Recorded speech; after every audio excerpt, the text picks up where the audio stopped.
Okay sir రా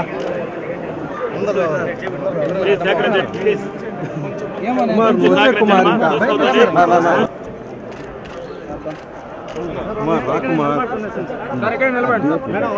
madam madam madam sir sir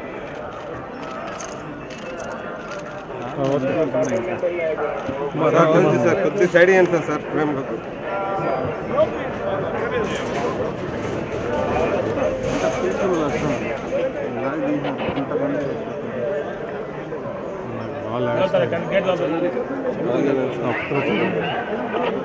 sir కొద్దిగా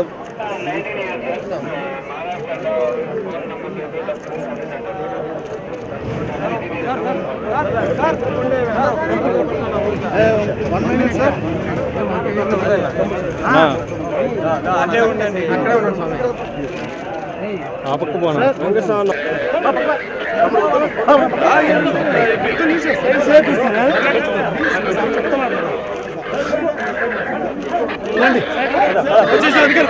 please please బండి బండి చూసుకోండి వెహికల్ ఉంది చూడు వచ్చేసాం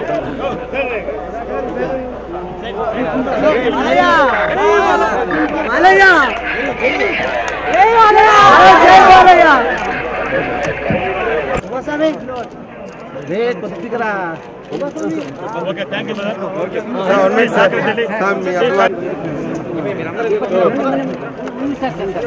సార్ ఒక సెకండ్ సార్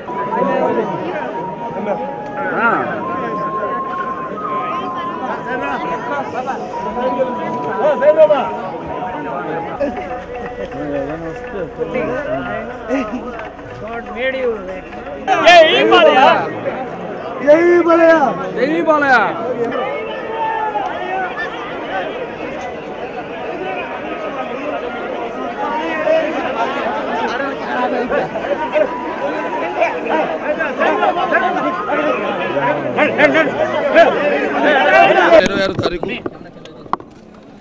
తిరుపతిలో ఫస్ట్ ఫ్రేమ్ ఎంటర్టైన్మెంట్స్ బీబో శ్రీనివాస్ గారు సమర్పించు, అలాగే రాజీవ్ రెడ్డి గారు, మరి సాయిబాబా జాగర్లముడి గారు వాళ్ళు నిర్మిస్తున్న గౌతమిపుత్ర శాతకర్ణి చిత్రం యొక్క పాటల ఆవిష్కరణ చేయడం జరిగింది నాన్న శ్రీవారి సన్నిధిలో తిరుపతిలో.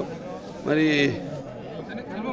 ఎవరికి తెలియని చరిత్ర ఎంతో తెలుసుకోవాల్సింది భావితరాలకు సంబంధించిన ఆ చిత్రం. ముఖ్యంగా ఆ చల్లని సముద్ర గర్భం దాగిన బడబాలనంతో ఆ నల్లని ఆకాశంలో కానరాని భాస్కర్లు అందరూ అన్నట్టు మనకంటూ ఒక దేశాన్ని ఇచ్చి మనకంటూ ఇది మన చరిత్ర అని చెప్పి భవిష్యత్తు ఇచ్చి ప్రపంచ పటంలో మన దేశానికి ఒక గుర్తింపునిచ్చి బిడ్డకు పరిచయం లేని పురిటి నొప్పుల బుడమి గర్భంలో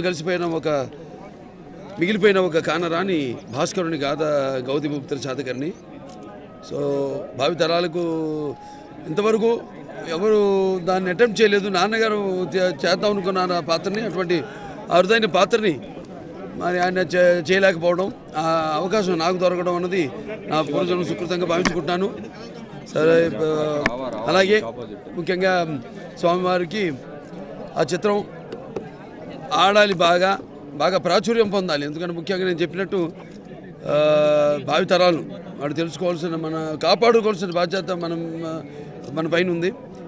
కాబట్టి ఆ సినిమాని ఆశీర్వదించమని, అలాగే తెలుగు జాతి ఎక్కడున్నా, ఏ రాష్ట్రాల్లో ఉన్నా, ఎక్కడున్నా కూడా అందరూ కూడా అష్టైశ్వర్యాలతో, సుఖ సంతోషాలతో, భోగభాగ్యాలతో, కీర్తి ప్రతిష్టలతో, సిరి సంపదలతో, ఆయుర ఆరోగ్యాలతో ఉండాలని భగవంతుడు నేను అనుకుంటున్నాం. జనవరి 12